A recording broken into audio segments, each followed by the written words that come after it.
Bonjour à tous, bienvenue à ce séminaire. Je suis Véronique Alois.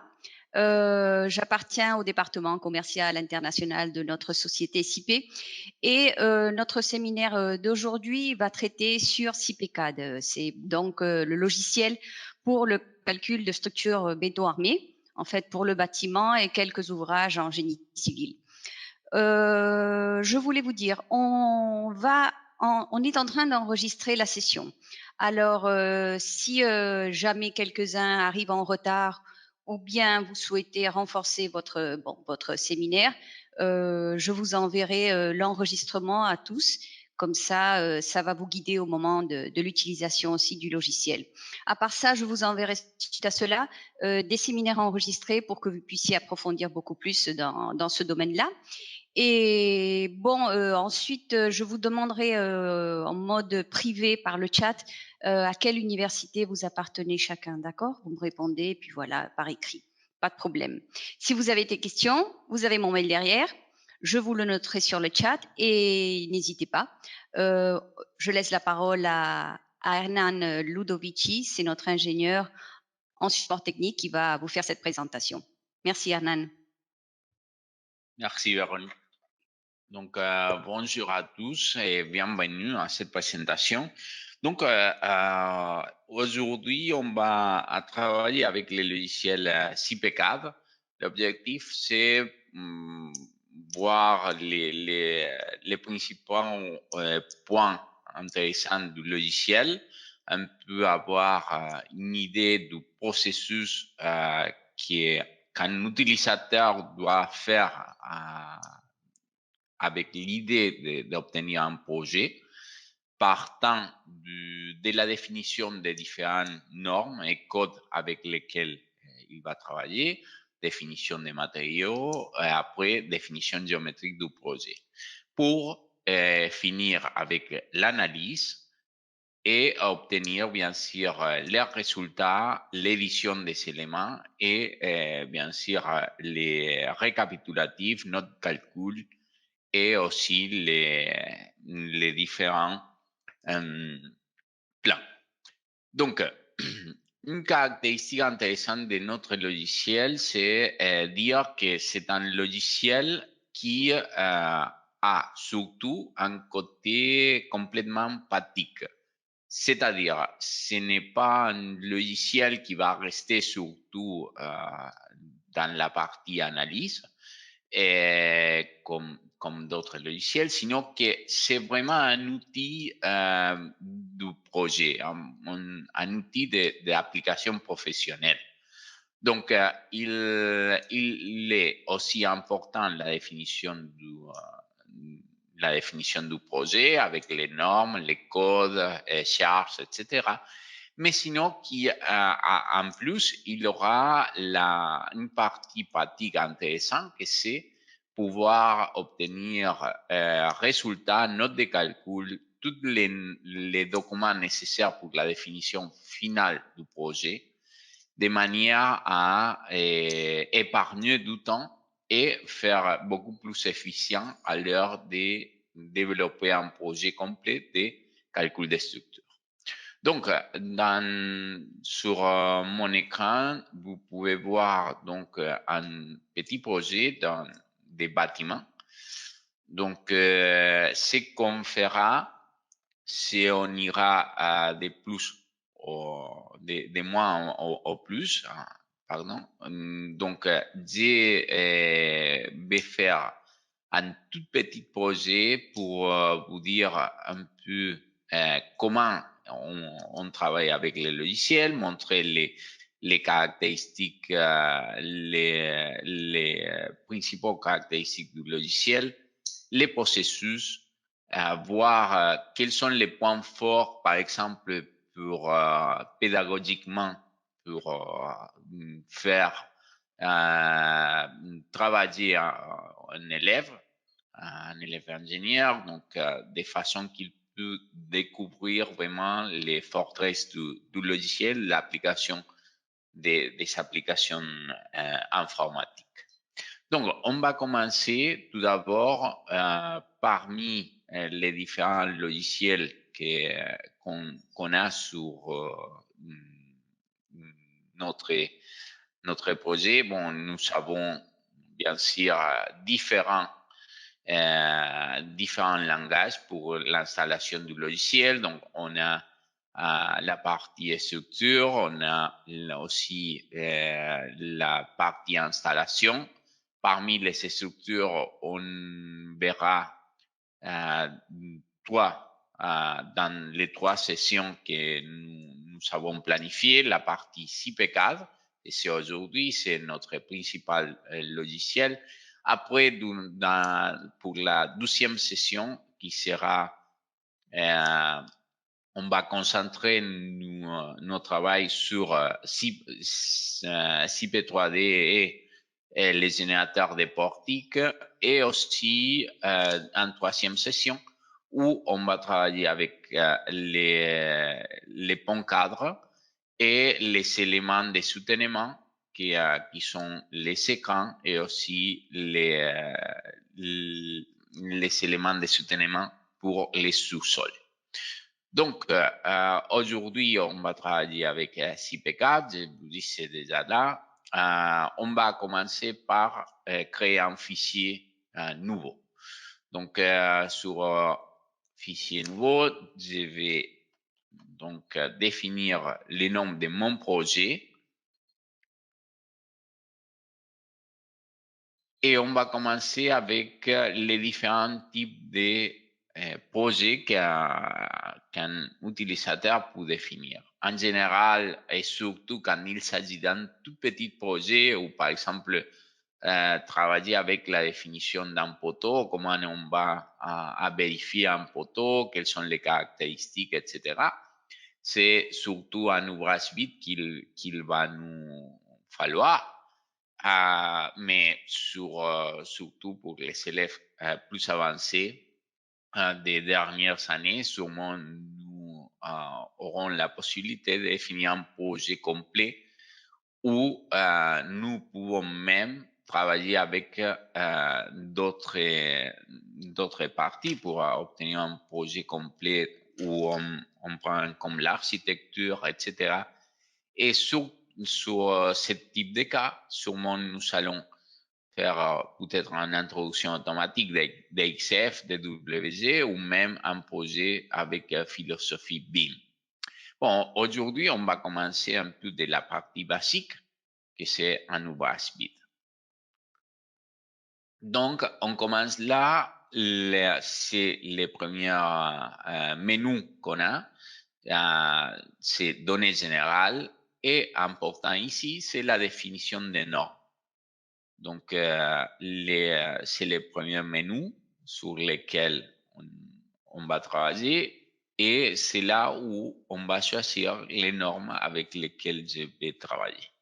Donc, parmi les différentes normes qui sont intéressantes, on peut avoir bien sûr des codes européens.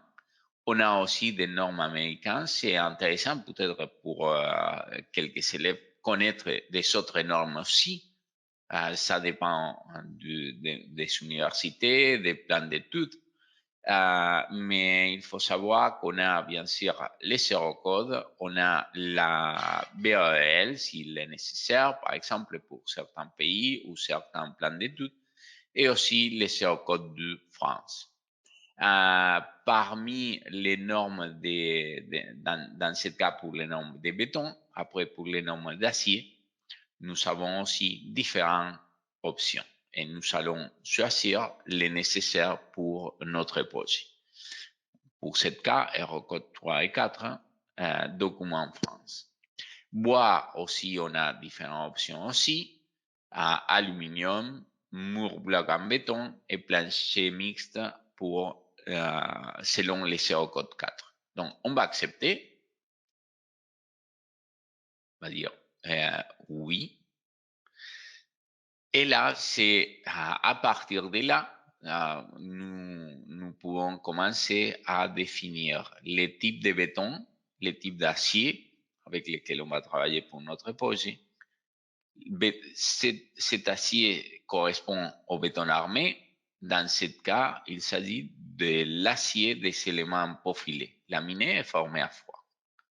On a aussi le type de bois, l'aluminium, et après les actions et coefficients de flambement, dans ce cas pour nos poteaux. Donc, pour commencer, bon, pour les bétons, c'est intéressant de savoir qu'on peut définir différents types de béton selon les éléments. Et même aussi, par exemple, pour les poteaux, les planchers, etc., on aura la possibilité de définir différents bétons selon les hauteurs, c'est-à-dire pour différents niveaux de plancher, nous pouvons définir différents types de béton aussi. Ça correspond donc à professeur montrer aux élèves que c'est intéressant ça, surtout quand on a des projets de grande hauteur. Donc, on va aussi voir dans cette petite icône qu'on aura la possibilité de définir la contrainte admissible pour les sols, qu'on a différentes valeurs par défaut. C'est intéressant, surtout pour les plus basiques niveaux, à savoir qu'on a une liste de différents types de sols avec les valeurs les plus communes pour ce type de sol. Mais c'est intéressant de savoir que l'élève ou l'utilisateur peut venir ici pour définir la valeur à la main, taper sa valeur en correspondance avec l'étude géotechnique du projet. Donc voilà. Et on peut aussi vérifier le glissement des semelles si ça correspond par exemple à des efforts horizontaux. Donc je vais accepter. L'utilisateur peut aussi bien définir les types de béton, mais pas sur une liste, sinon créer ses propres caractéristiques du béton. C'est-à-dire, je peux créer un béton d'utilisateur avec les valeurs de cette béton des valeurs que j'ai vues. Et avec les coefficients que j'ai vus aussi, de façon de pouvoir créer donc cette béton et après, en acceptant, choisir ce béton d'utilisateur pour n'importe quel élément de mon projet. D'accord, je vais laisser les valeurs par défaut. Et c'est intéressant de savoir, par exemple, les actions que je peux appliquer à mon projet. On a application des vents. Pour les vents, on a différentes normes. Notamment pour France, on a les Code et la NV65. On a aussi la possibilité d'appliquer différents pays, donc des différents pays. Et bien sûr, on a la possibilité d'appliquer les géocodants dans ce cas avec une valeur de vitesse de référence, c'est-à-dire l'emplacement de mon projet. J'ai la carte éolienne de l'emplacement de mon projet et je peux appliquer la vitesse de référence qui correspond à cette plan de vitesse. Après, je peux appliquer bien sûr des coefficients directionnels, de la catégorie du terrain, orographie du terrain pour les deux directions principales.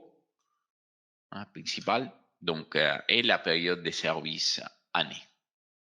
Ok, donc je peux appliquer à mon projet l'action de vent. Aussi, on peut appliquer l'action sismique. Dans ce cas, il y a aussi, on peut appliquer différents nombre de pays et bien sûr on peut obtenir donc de l'application des méthodes générales comme les pseudocodes ou même, par exemple, pour appliquer les codes américains où on a des normes aussi connues que la AC ou la UBC, par exemple, qui sont des réglementations internationales qui sont appliquées par tout le monde. D'accord. Donc, il y a aussi, bien sûr, une méthode générale, générique, où l'utilisateur peut définir, par exemple, son spectre par point, d'accord, et appliquer n'importe quel spectre avec les différents facteurs nécessaires pour la définition de l'application sismique à mon projet. OK. Donc, ça, c'est pour l'action sismique. Contrôler la résistance au feu, ça correspond à définir pour chaque niveau un résistant requis, 60 minutes, 90 minutes, 120 minutes, etc. Avec la définition du matériau du béton et ses enrobages, le logiciel va vérifier si avec la caractéristique du béton et les protections, c'est suffisant pour arriver à obtenir cette résistance requise ou si la résistance réelle est moins de la résistance requise, il va donner un avertissement au point d'erreur et c'est l'utilisateur qui doit prendre donc des mesures pour soit modifier les valeurs des matériaux, soit appliquer des protections plus adéquates aux résistances. OK. Donc, voilà pour l'application de contrôler la résistance au feu. Pour les hypothèses additionnelles, on a des hypothèses par défaut qui sont appliquées déjà par le logiciel. Ils sont créés déjà par le logiciel. Donc, par défaut, on aura toujours les poids probes, les charges permanentes et les charges d'exploitation. Après ça, c'est à nous de modifier donc les différentes valeurs des charges. Donc, on va accepter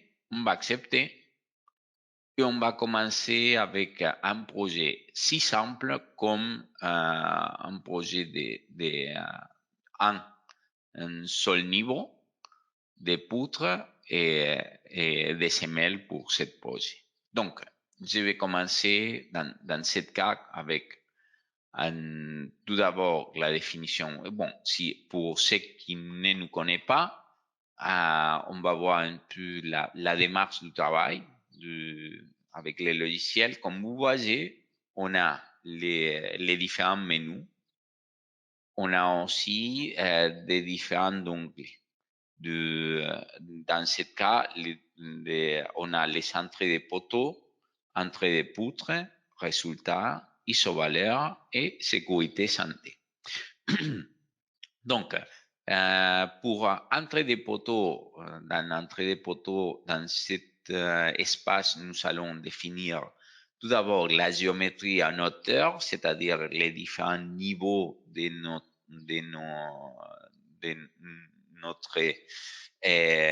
bâtiment.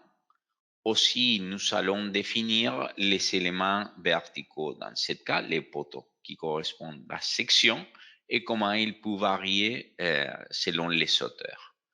Après, sur l'entrée des poutres, ce qu'on va définir ici, c'est les périmètres des planchers. C'est-à-dire, on va définir tous les éléments qui vont limiter un plancher. On peut bien sûr travailler avec des poutres ou on peut travailler avec des murs. Et après, une fois défini ce périmètre fermé, on peut définir les planchers qui vont avec. Dans cet espace, on va pouvoir aussi bien définir les escaliers, par exemple, des éléments très intéressants à travailler avec ce logiciel-là. Et on pourra aussi, par exemple, définir des éléments de réalisation comme des croix, des Saint-André. On pourra aussi travailler avec des autres éléments, comme peut-être dans le cas des murs, des éléments non constructifs, etc. Surtout, il va nous intéresser ce type d'éléments pour la vérification sismique. Bien. Sur les suivants du onglet, les plus importants, nous allons travailler sur résultats et isovaleurs pour pouvoir vérifier les résultats, éditer les éléments et aussi pouvoir obtenir plus d'informations pour déjà les projets en général, c'est-à-dire imprimer les différentes notes de calcul et obtenir aussi les plans du projet. Donc, je reviens sur l'entrée des poteaux et on va définir ici les différentes hauteurs de nos niveaux. Je vais aller sur Introduction, Niveau groupe, Nouveau niveau, Accepter et voici donc les menus qui correspondent au niveau. Donc, je vais définir tout d'abord les niveaux avec lesquels je vais travailler. Je vais travailler avec un hauteur de 3 mètres. Ici, je vais définir les charges d'exploitation et les charges permanentes. Donc, ici, on va définir point 2 et point 2. Il faut savoir que dans notre logiciel, il y a toujours des sets sur l'écran. D'accord? Donc, soit sur cette petite signe d'interrogation ou sur cette petite livre, l'utilisateur il va trouver différentes informations sur les options auxquelles il doit faire des choix. Donc, c'est intéressant de voir quelles sont les différentes informations qu'on va trouver ici. Donc, on va définir donc ce niveau, on va accepter. Et on va aller sur les menus introduction et on va définir les poteaux. Nouveau poteau.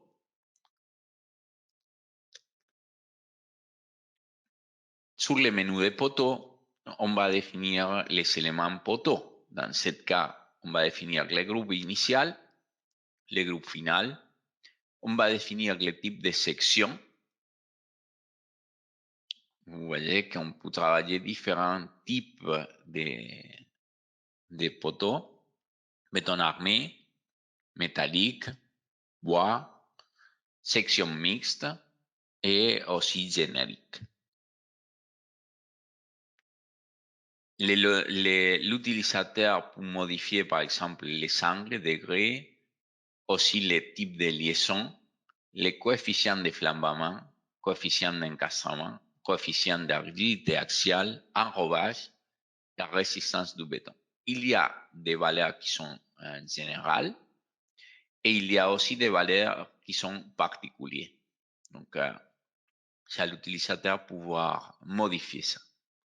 Donc, on va commencer avec une section, dans ce cas, de 30 par 30. J'accepte. J'introduis donc mon poteau. Pour introduire un deuxième poteau, vous pouvez voir qu'il y a déjà des axes virtuels qui sont là, X7, XY, pardon. Et aussi, je peux commencer à entrer la position de mes différents poteaux.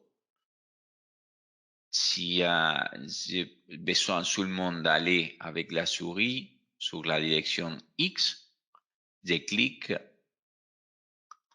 et le logiciel va me demander quelle est la distance suivante à laquelle je vais positionner mon poteau. Ici, par exemple, 100 mètres.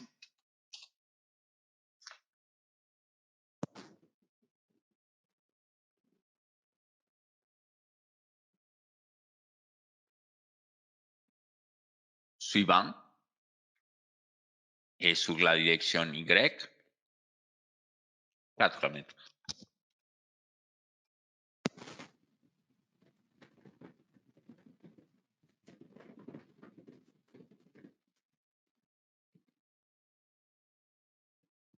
Et comme ça, je peux donc positionner mes différents poteaux.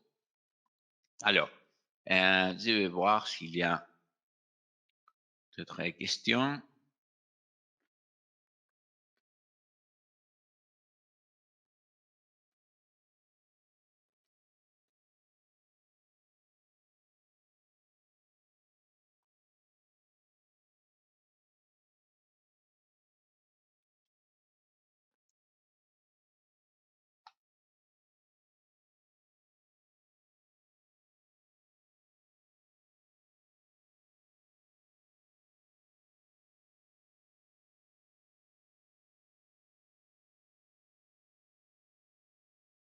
OK, donc si vous avez des questions ou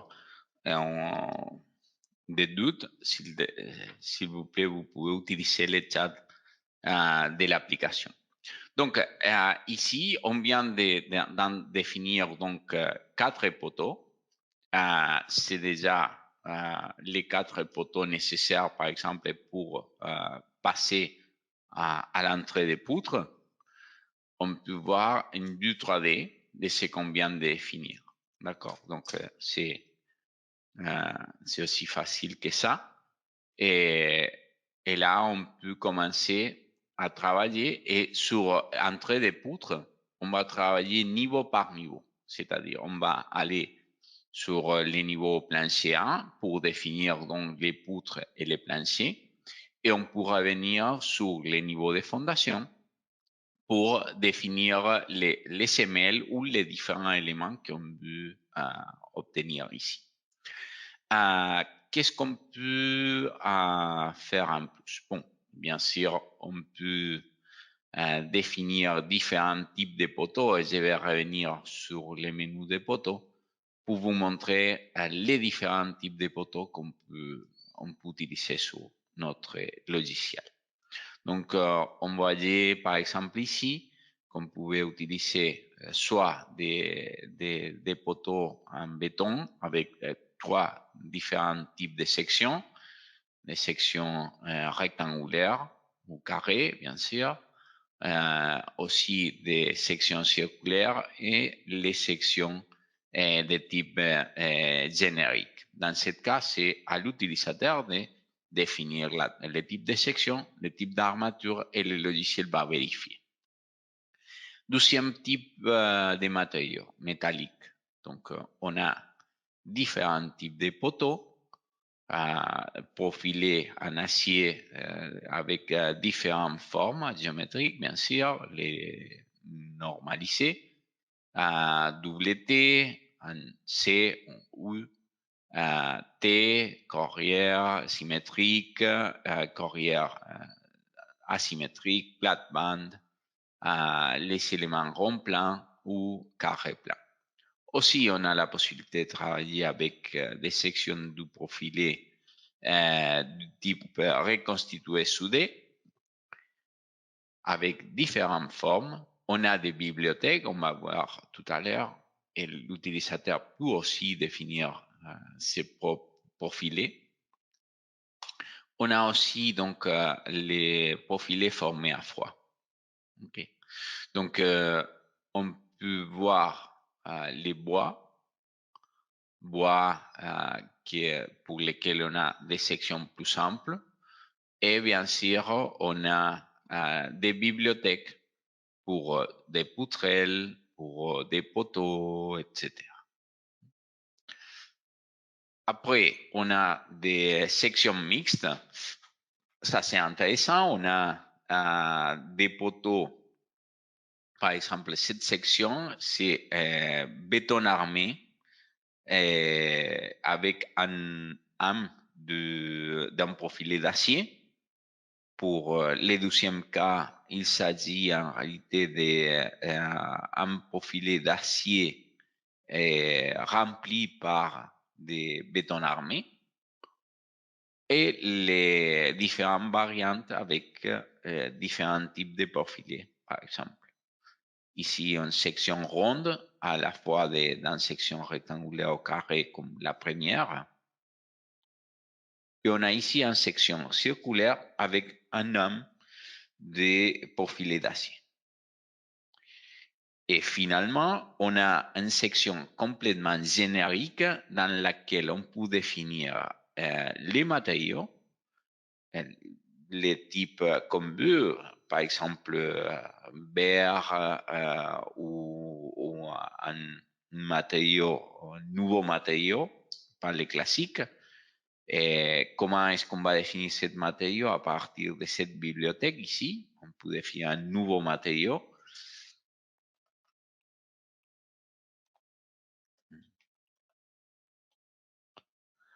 Et on devra définir les modules d'élasticité longitudinale, module de Poisson et poids spécifique. Avec ces valeurs, le logiciel va obtenir après la matrice de rigidité.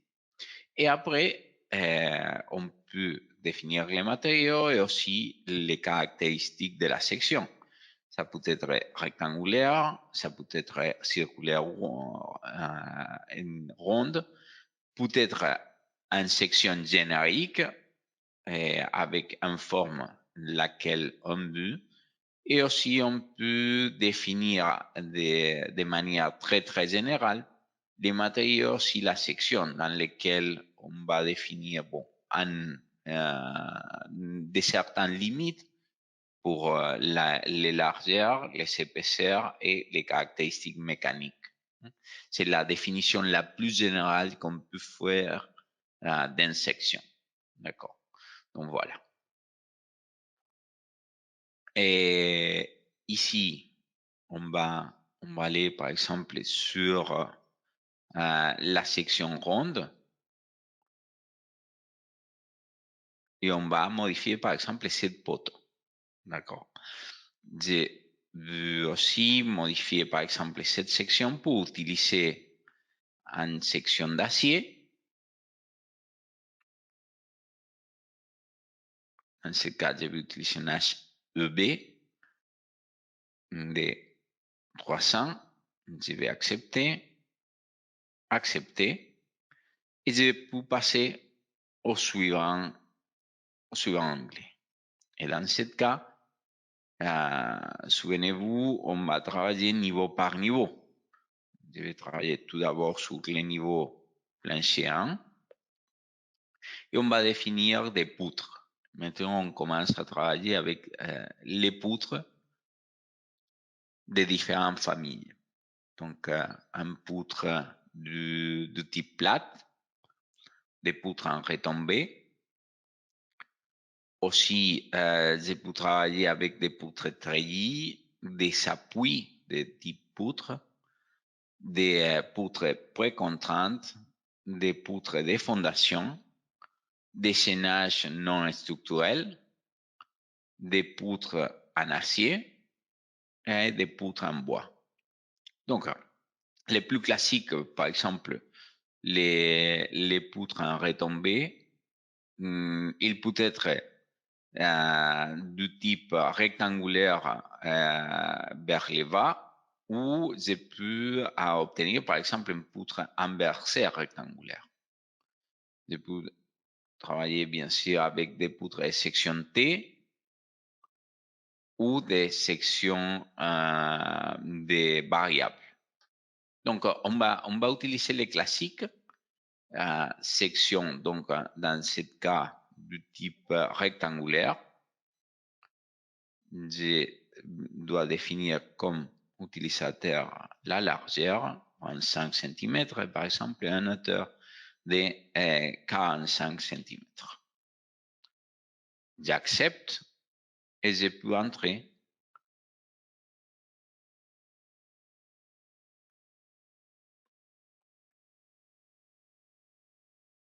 les différentes sections. Bien sûr, je peux, par exemple, utiliser une poutre métallique.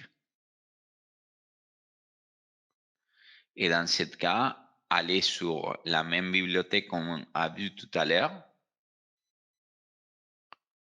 Et dans ce cas, travailler par exemple avec un IPE, une section qui correspond beaucoup plus à l'utilisation d'une poutre.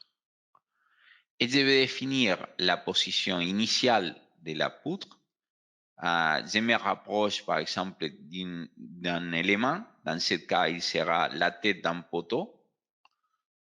Et je peux aller sur les suivants poteaux pour définir le suivant appui. D'accord? Je vais voir les questions. Je pense qu'il y a des questions là ou sur le chat. Il y a une certaine activité. On va voir.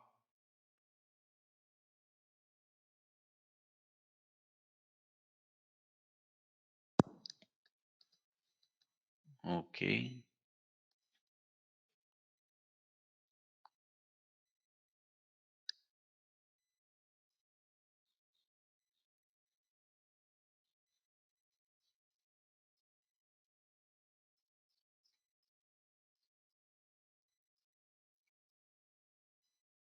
Bien, on continue. Je vais passer par exemple donc au menu qui correspond dans ce cas au plancher. Donc, par exemple, pour définir un plancher, il me faut tout d'abord un périmètre fermé, soit des poutres, soit des murs. Dans ce cas, voyez-vous, on a des poutres qui ont complété un périmètre et que dans ce cas, pour lequel on obtient donc une surface sur laquelle je peux définir un plancher. Donc, je vais aller sur plancher, gestion des planchers et je vais entrer en plancher. Dans ce cas, par exemple, j'ai différents types de planchers à utiliser. Plancher sur poutrelle, et vous pouvez voir les différents types. Plancher poutrelle taillis, poutrelle précontrainte, plancher coulé sur site, les planchers sur poutrelle métallique, plancher poutrelle type joist ou des poutrelles en bois. Par exemple, si je veux définir un plancher de type poutrelle coulé sur site, la première chose à faire, c'est définir donc l'entrevue. Et par exemple, je vais faire un banc plus 5. Donc, je vais définir un entrevue de 20 cm d'épaisseur. Donc, je vais donc référencer un banc. Il va être en section de type polyestyrène. Et je vais aller ici à chercher le type d'entrevue. Et vous pouvez voir ici, l'utilisateur peut voir ici les différentes valeurs qui correspondent à l'entrevue. Je cherche donc à définir un entrevue de 20 cm d'épaisseur. Donc, je vais aller sur l'hauteur totale de 20 cm. Donc, ici, c'est important de savoir qu'on aura aussi A, les valeurs A qui correspondent, par exemple, si je veux définir un élément de forme carrée, je dois définir les mêmes valeurs pour C, B et A. Donc, ici, je vais donner 50 cm pour le supérieur, 50 cm pour C et 50 cm pour B. J'accepte ici et comme vous voyez, la forme, c'est complètement carré. C'est un élément qui va avoir un entre-axe dans ce cas de 60 cm, de façon que j'aurai donc mon entrevue de 50 cm, un entre-axe de 60, c'est-à-dire l'épaisseur d'une nervure sera de 10 cm. Je viens de définir donc toutes les caractéristiques les plus importantes de mon plancher de coulé sur site. Je vais accepter. Et pour introduire mon plancher, je vais cliquer ici sur les périmètres fermés et je vais cliquer sur un poutre qui va me donner la direction. Son axe va me donner la direction aussi des poutrelles. Clique ici et j'obtiens mes poutrelles.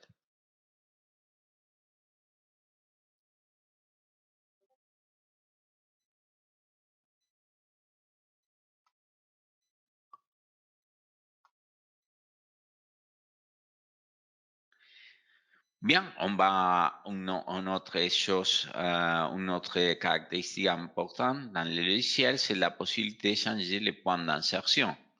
Et je peux cliquer sur les points sur lesquels je veux définir, marquer les points d'insertion du plancher, et je veux définir donc c'est celui-ci, le plancher pour lequel je veux modifier donc ces points d'insertion. Et je peux, par exemple, passer à initier le calépinage avec un entrebout complet ou de manière différente, c'est à moi ou un demi, par exemple, un et demi entrebout pour placer, par exemple, des rupteurs s'il est nécessaire, etc. Ça, c'est un peu à moi comme utilisateur de choisir les sujets. Bien. Quelqu'un me demandait pour les matériaux pour la centre-bout. Oui, je viens de les faire. Je crois qu'il a été compris qu'on pouvait modifier donc et choisir les matériaux pour l'entrebout. Donc maintenant, je vais voir une vue 3D, de notre projet. Si simple, mais que quand même, il est intéressant à voir. D'accord. Cette première partie, c'est vraiment pouvoir voir un peu les types de travail qu'on peut faire avec les logiciels et après on fera un petit peu plus grand. Bien. Je vais passer à la définition des fondations dans ce cas. Et dans ce cas, je vais aller sur définition des fondations, éléments de fondation, nouveau. J'ai différents types d'éléments de fondation. Par exemple, j'ai la possibilité de voir, par exemple, les différents types de semelles.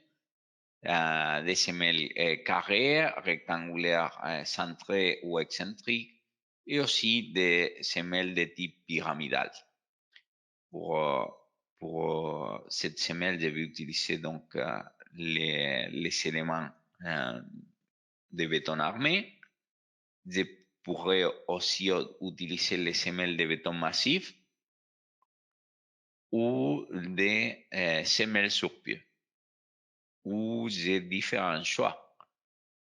Un pieu, 2 pieux, 3, 4 et différentes formes aussi. Ça, c'est à l'utilisateur de choisir. D'accord, donc je vais accepter. Et vous pouvez voir que la souris devient une petite semelle. Donc, si je me rapproche du poteau 1 et je le fais centrer, vous allez voir que la semelle est centrée. Si je me rapproche d'un côté du poteau, la semelle va être mitoyenne. Et si je me rapproche du coin antérieur, par exemple, du poteau, la semelle va être complètement excentrique. Dans ce cas, ça va être excentrique là. Et je peux compléter les semelles avec fondation et poutres de redressement et de liaison. Donc, je vais définir ici les poutres.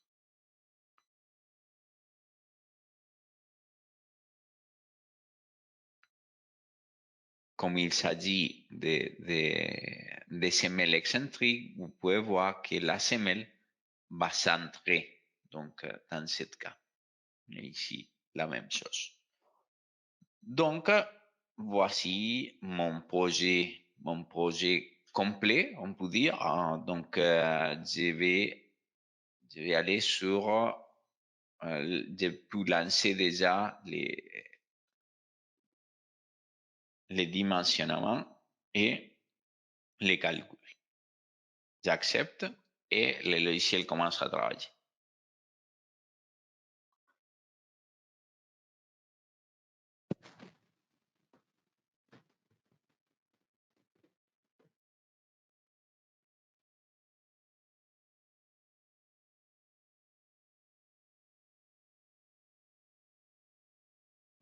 Bien, à la fin du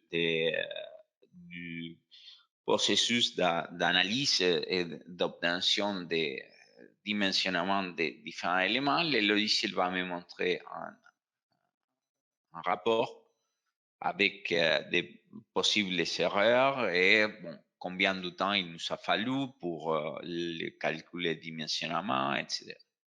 Bon, dans ce cas, il y a seulement des avertissements. L'avis de logiciel qui nous dit que l'interaction terrain et structure n'a pas été considérée et que la résistance au feu de la structure n'a pas été vérifiée parce que l'utilisateur il a choisi de ne pas le faire. Je n'ai pas activé la résistance au feu du menu correspondant. Donc, je peux fermer ici et je peux commencer déjà l'édition de ces éléments. Donc, maintenant, je vais aller sur les résultats.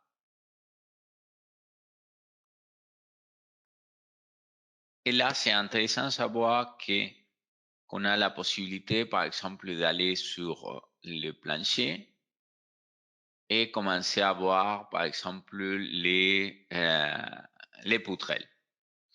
De pouvoir les couves enveloppes, par exemple, des forts des poutrelles.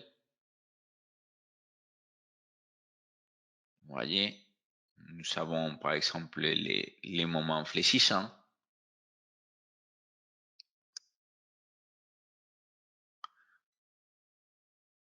D'accord. Nous avons aussi la possibilité de voir les efforts tangents.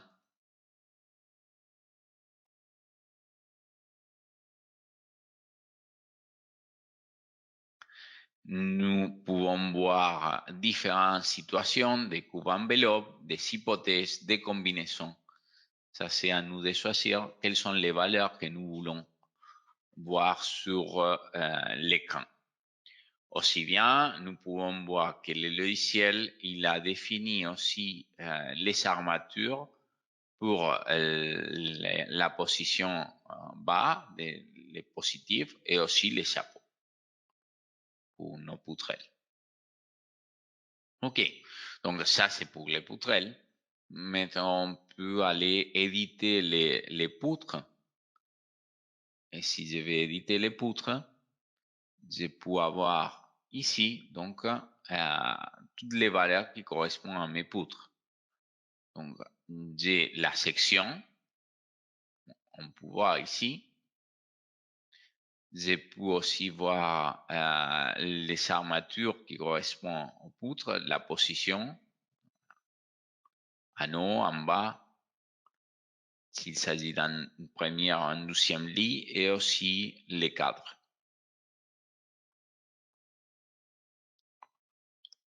Je peux bien sûr obtenir les efforts. Par exemple, je vais demander au logiciel voir les courbes enveloppes sous les portiques avec un différent échelle, par exemple.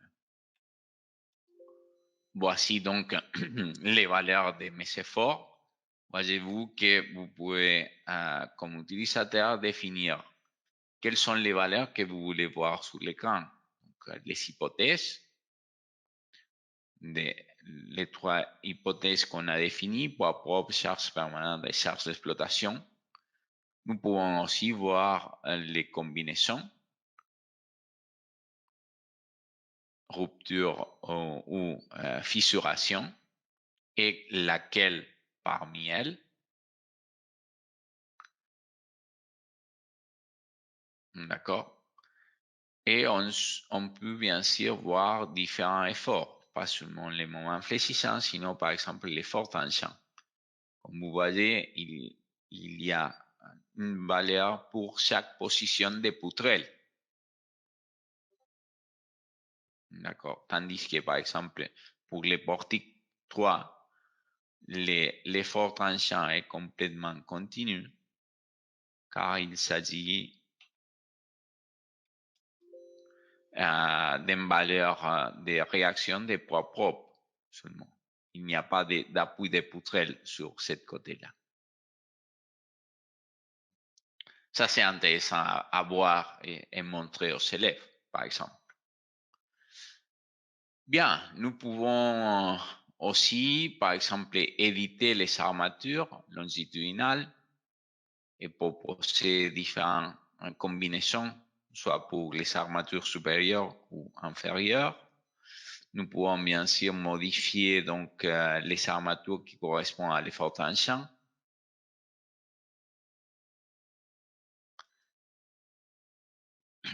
Et après, une fois qu'on a modifié des choses, on peut aller faire des vérifications pour les points les plus défavorables. Et ça, c'est intéressant de voir comment les logiciels ils nous donnent tous les détails qui correspondent aux vérifications de chaque point de la norme.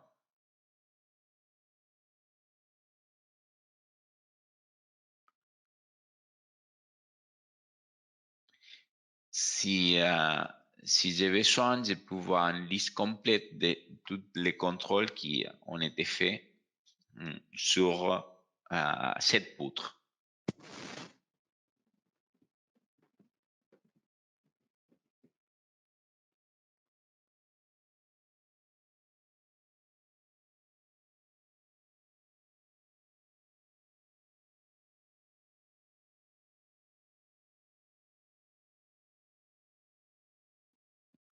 Vous pouvez voir, par exemple, sur l'entête du récapitulatif, on aura donc la description de la poutre avec ses armatures, ses caractéristiques les plus importantes, géométrie, matériaux, et le résumé des contrôles que le logiciel a fait sur les différentes sections des poutres.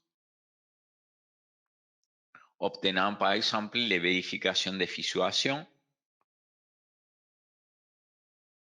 et aussi des flèches. Donc, pour les contrôles de résistance, le logiciel va montrer pour chaque vérification les valeurs qu'on a intervenues et les valeurs de comparaison qui passent ou qui ne passent pas.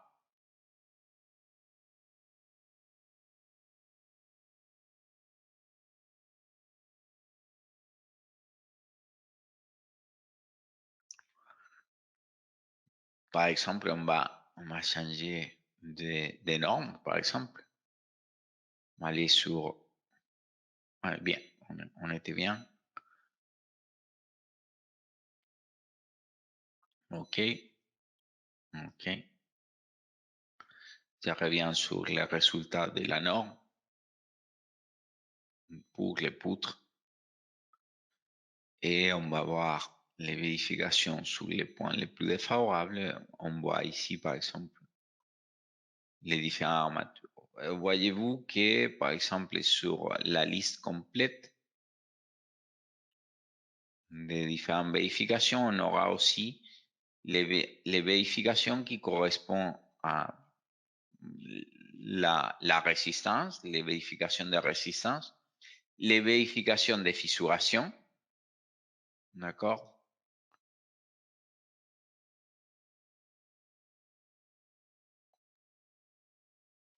Et aussi les vérifications des flèches.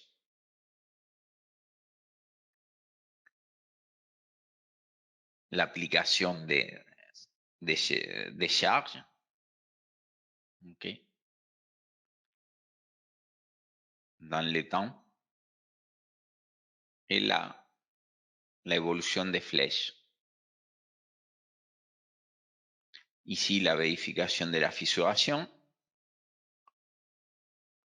Et aussi, vers l'eau, nous aurons les vérifications de résistance. Donc, comme vous pouvez voir, pour cette poutre, seulement pour cette poutre, on a 59 pages de vérification. Donc, ça peut être les sujets des jours et des jours des courses. Vous savez, c'est-à-dire analyser chacun des points que le logiciel vérifie, voir quels sont les articles que le logiciel est en train de vérifier, le pourquoi, les valeurs qui sont obtenues, les valeurs de comparaison, etc. Ça, c'est un matériau très, très intéressant au niveau pédagogique.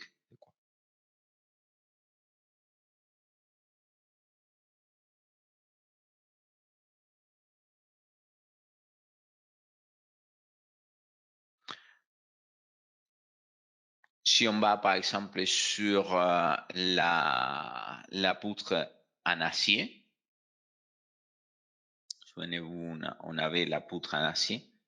Ça, c'est intéressant de savoir qu'on peut vérifier la liste des différentes vérifications.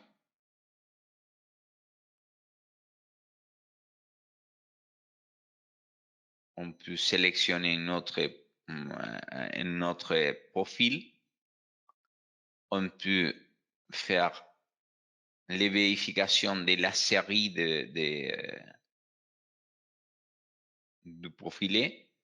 Vous pouvez voir qu'on aurait pu bien sélectionner ici, par exemple, c'est vraiment surdimensionné. On aurait pu bien travailler avec un IPE 100, avec une utilisation de sa résistance de 82%, 83%, presque, avec un poids, on aurait épargné de matériaux presque 36, 34 kilos par mètre linéaire. C'est pas mal.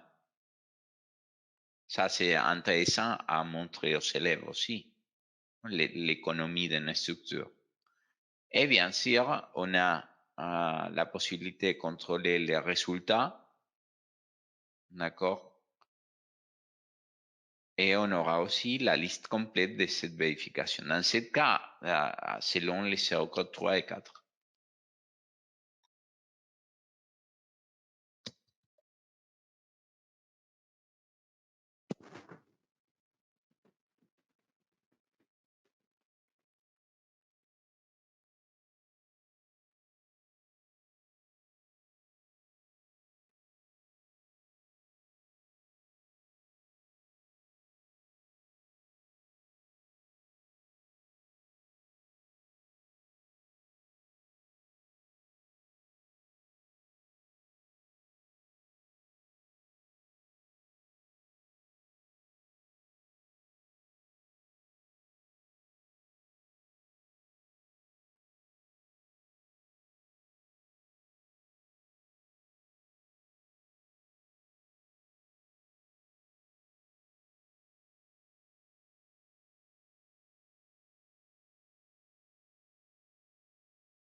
Hernan, je ne sais pas si tu es en train de parler, mais on ne t'entend plus. Ah oui, désolé. Il y a beaucoup de temps? 2 minutes peut-être. 2 minutes. Ah, d'accord, c'est bon. Donc, je vais revenir. Désolé. Je vais aller sur les menus de vérification des poteaux. Donc, on a sur ce menu la possibilité de modifier les sections, vérifier les résultats obtenus et voir aussi, par exemple, les efforts. On a ici les efforts. On peut voir la section qui correspond et les valeurs des différents efforts. On peut bien sûr voir un plan de ferraillage et aussi, par exemple, une vue 3D. Cette section en 3D qui nous présente les logiciels, j'ai pu même l'exporter vers différents formats DXF, DWG en 3D. C'est-à-dire, j'ai pu obtenir toute cette information après. Et en rapport de vérification, j'ai pu aller sur n'importe quel poteau et voir la liste complète des vérifications qu'on fait sur les différents points d'un poteau. Donc ici, cette présentation est déjà faite avec l'objectif d'exporter vers différents formats, PDF, DocX, HTML, etc. D'accord. Ça, c'est intéressant aussi avec l'objectif de montrer quelles sont les vérifications à faire, même faire une comparaison entre un calcul à la main et ce que le logiciel obtient.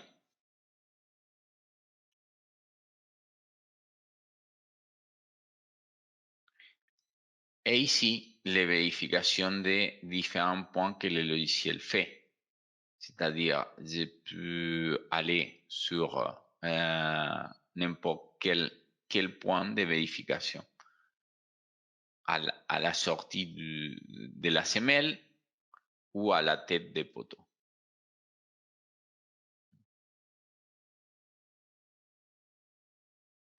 Sur chacun de ces points, j'obtiens toute la liste de, par exemple, les différentes combinaisons, les schémas de capacité de cette section avec les armatures, quelles sont les forces, etc. Ça, c'est une information très, très intéressante pour aller vraiment au détail du calcul. Voilà. Je vois qu'il y a déjà certaines questions. Il y a quelqu'un qui parlait des radiers. Je vais essayer d'entrer en radier pour montrer comment ça se passe.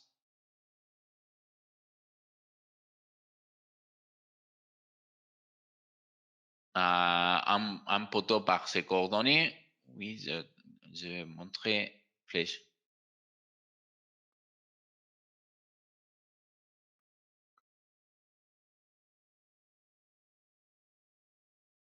Les vents.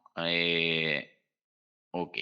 Donc, tout d'abord, par exemple, je vais montrer les résultats des semelles. Je vais aller sur éléments de fondation, éditer. Ici, on a cette semelle avec les géométries. On a aussi la possibilité d'obtenir les vérifications. À chaque semelle, il correspond donc les différentes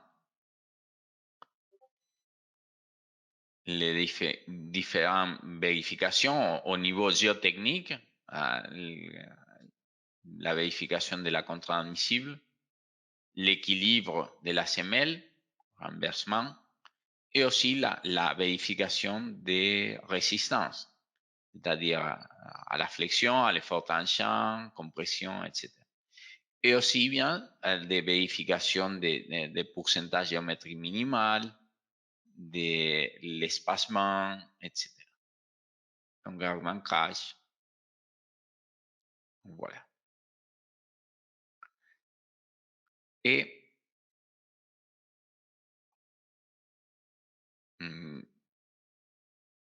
je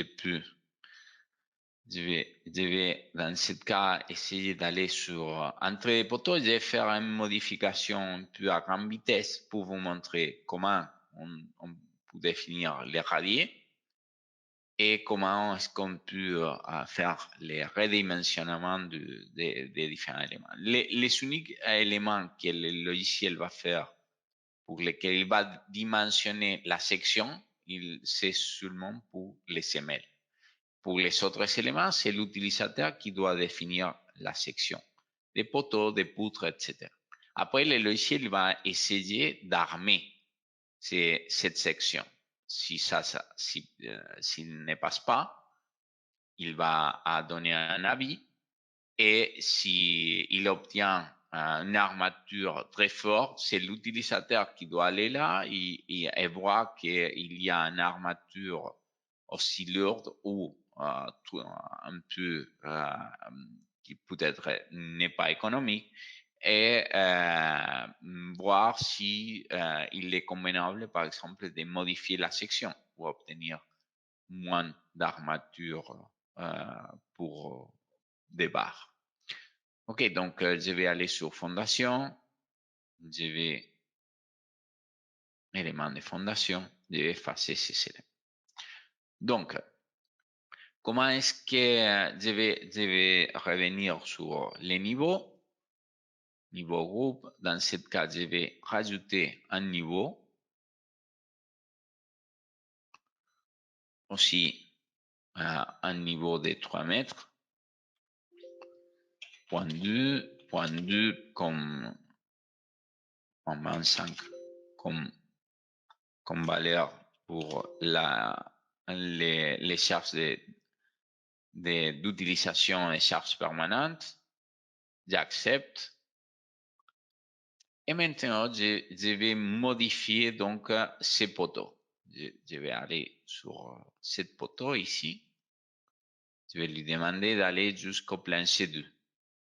D'accord? Pour cet élément, je vais modifier aussi. Pour celui-ci, je vais aller sur plancher 2. Et aussi pour mon poteau 4. Je vais même rajouter certains poteaux.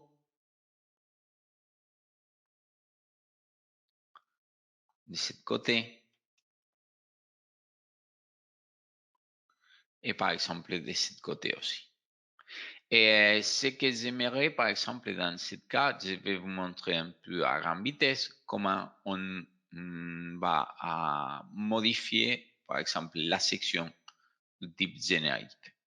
Et comment est-ce qu'on fait pour introduire une section générique? Je vais définir une section T, par exemple.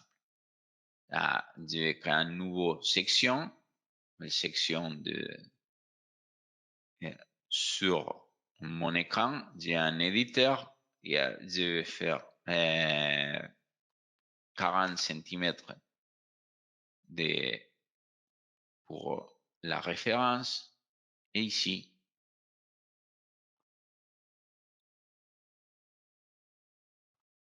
je vais appliquer la capture sur la grille. 30, 40.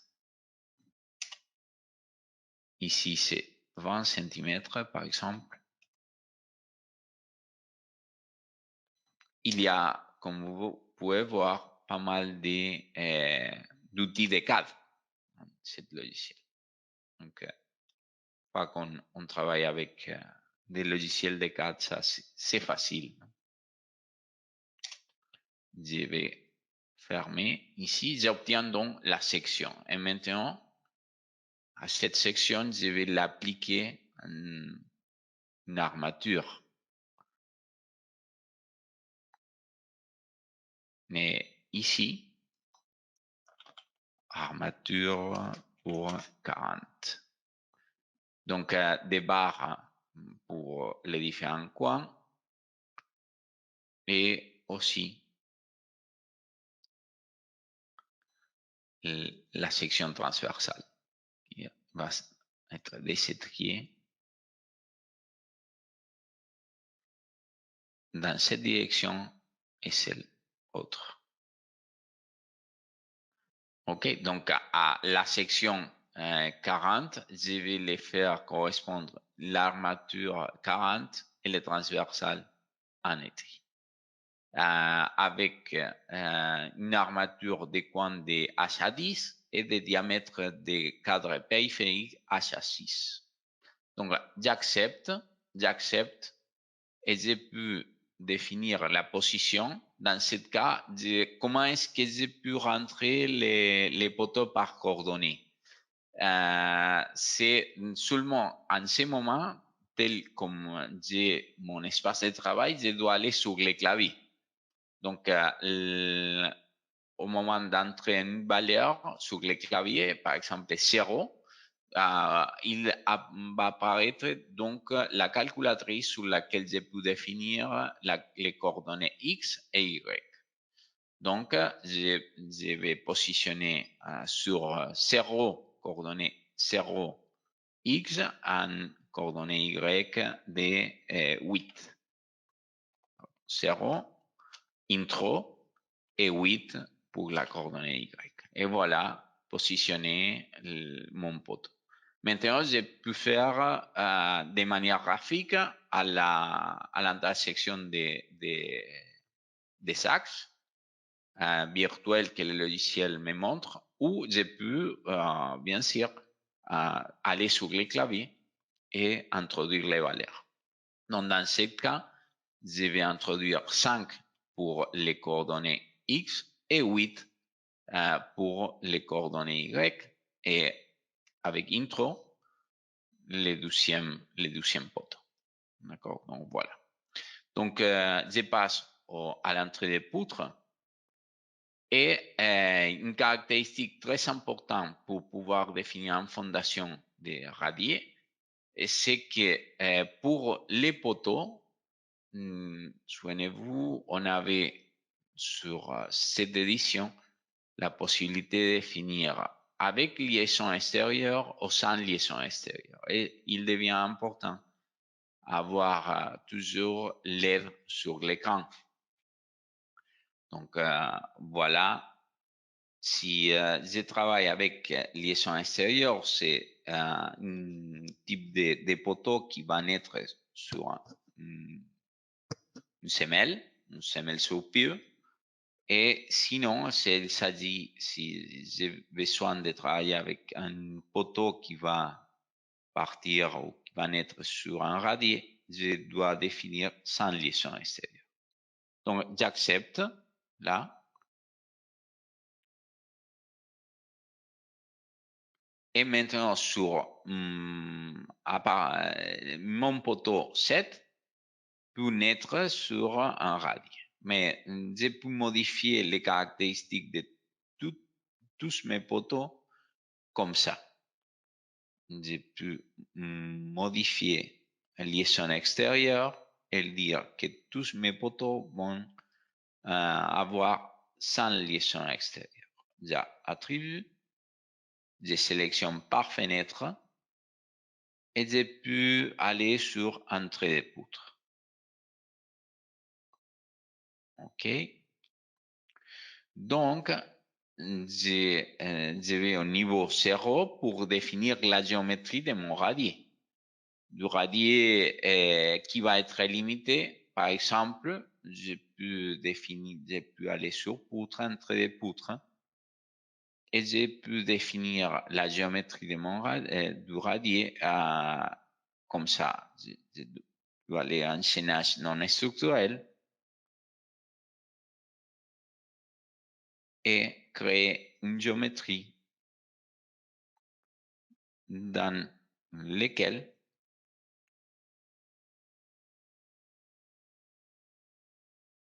je vais définir le radier. OK, maintenant, je vais effacer ces petits morceaux qui ne servent pas. Et les radiers sont ici dans les menus plancher. Gestion plancher, entrée plancher. Je vais sur radier et je dois définir son épaisseur. Dans ce cas, par exemple, je vais introduire une épaisseur de 40 cm. Les valeurs qui correspondent dans ce cas en argile molle.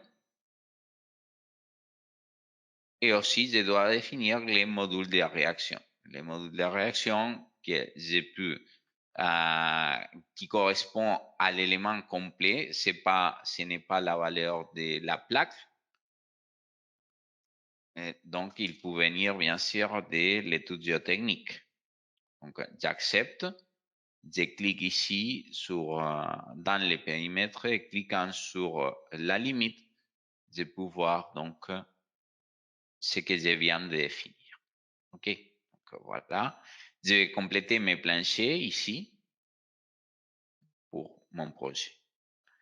Donc, comment est-ce que je peux compléter mon projet? Je peux aller sur les planchers 1. Souvenez-vous, maintenant, on a deux niveaux de planchers.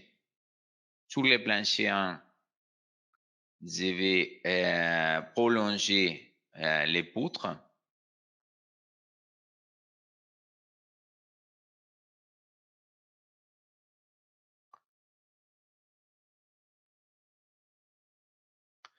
Et je vais entrer poutre ici et à placer par exemple les poutres en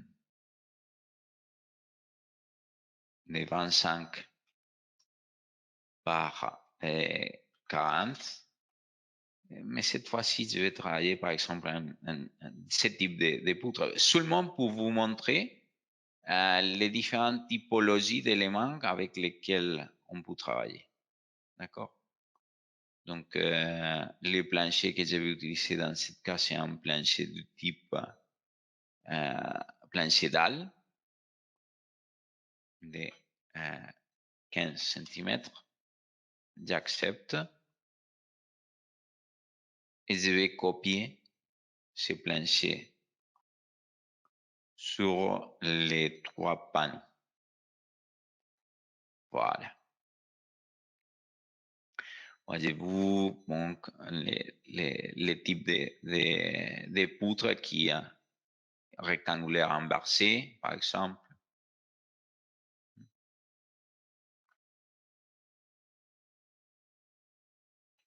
Donc voilà, différents types d'éléments que j'ai pu travailler sur mon projet.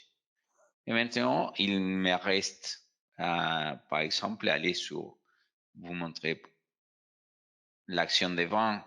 Par exemple, je vais appliquer, c'est souvent pour vous montrer les zéro code. On va appliquer les zéro code, on va laisser les valeurs par défaut de la vitesse. Et moi, je dois définir ici les largeurs des vents qui sont opposées au vent. Dans ce cas, par exemple, sur Y, j'aurai 10 mètres et sur X, j'aurai 10 mètres aussi. Donc, appliquant ça, le logiciel va obtenir les forces de vent qui vont être appliquées sur les différents éléments de chaque niveau. Et en acceptant, je peux déjà aller garder ici et faire calculer sans obtenir armature, par exemple.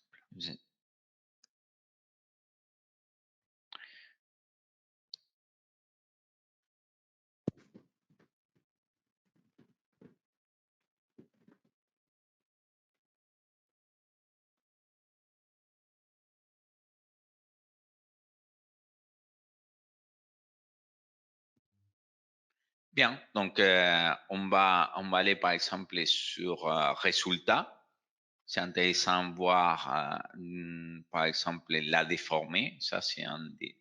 Je vais vraiment exagérer la déformée dans ce cas. je vais appliquer la structure et je vais aller, par exemple, voir les hypothèses de vent et je vais vraiment exagérer les facteurs de déformation avec l'objectif de montrer comment la structure est en train de se déformer.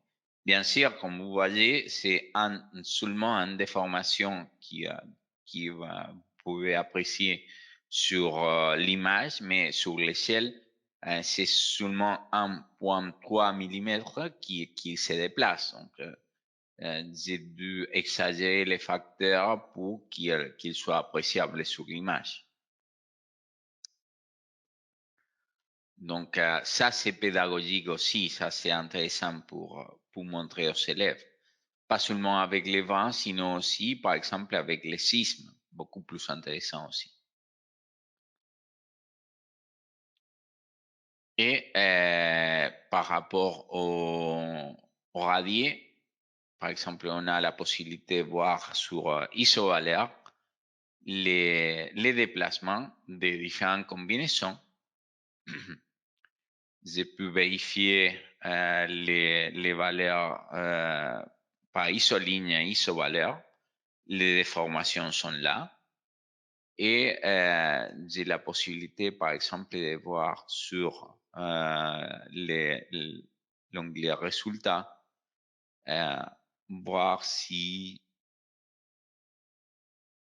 il y a des collements dans les fondations ou contraintes excessives dans les dalles des fondations. Dans ce cas, il ne dépasse pas la contrainte admissible, c'est un tout petit bâtiment, bien sûr. Donc, on trouve toute cette information sur les résultats du projet. Donc, voilà. Donc, bien, il nous reste, bon, on a vu déjà les récapitulatifs. Je voulais seulement vous montrer un récapitulatif ou deux qui peut être intéressant comme valeur générale et qui peut faire une différence, qui peut être par exemple la justification de l'action de vent, c'est intéressant à voir. C'est une justification complète des forces de vent obtenues par le logiciel, niveau à niveau. Ça, c'est peut-être intéressant comme partie d'une vérification d'un calcul à la main des élèves. D'accord? Une autre valeur intéressante pour montrer les valeurs, quelle est la valeur vraiment d'une structure économique, c'est les métriques des ratios, etc. Ça, on peut aussi l'obtenir.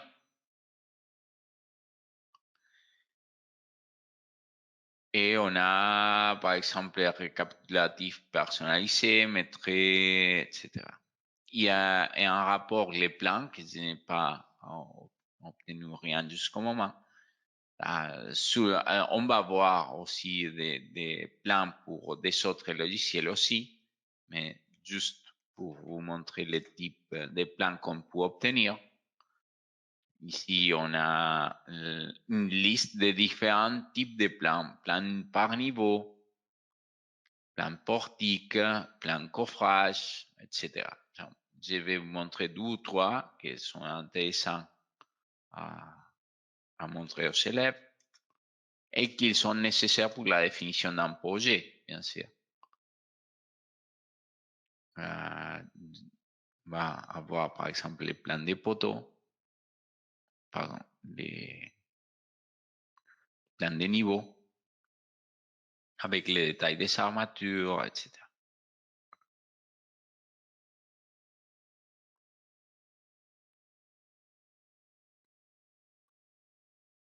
Et voici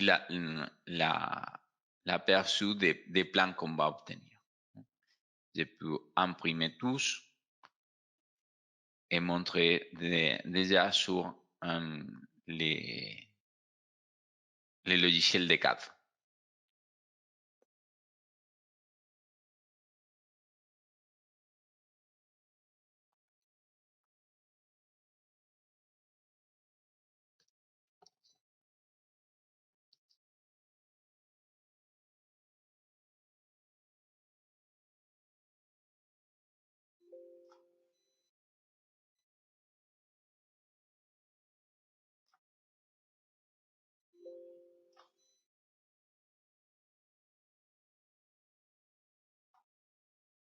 Bien, ici, l'exportation de ces fichiers, un fichier 4, comme vous voyez, tous les plans sont représentés en différents calques. Toute l'information est avec un certain ordre, donc c'est facile d'éditer et aussi pouvoir obtenir donc toute cette information sur les traceurs. Je pourrais ajouter bien sûr plus beaucoup plus d'informations dans les plans parce qu'il y a une liste complète. C'est un peu aussi intéressant laisser le temps de rechercher aux élèves les différentes possibilités de logiciel. Très bien. Donc, jusque-là, la première partie de cette série, cette première présentation du logiciel CP4. La semaine prochaine, nous aurons la deuxième partie qui sera du logiciel CP3D et les générateurs de portiques. Je ne sais pas, Béron, si tu veux rajouter quelque chose ou bien sûr nous donner des contacts, etc. Oui, bonjour Hernan, merci beaucoup. Je dois vous dire à tous, merci d'avoir assisté à cette présentation. Si vous avez des questions vous avez, ou que vous pensez ou qui n'ont pas été répondues dans le temps, envoyez-moi un mail à veronica.aloy@cip.com et on vous les répondra immédiatement par mail, d'accord? On vous attend mardi prochain à la même heure, à 10h, heure en Espagne. Donc, tout dépend du décalage horaire de chaque pays, souvenez-vous, parce que j'ai vu qu'il y a eu des assistants qui sont rentrés 1 heure presque après le début de la séance. Alors, comme je vous ai dit, on vous attendra mardi prochain pour la séance de CP3D et le générateur de portique. Merci à tous et à très bientôt. Au revoir.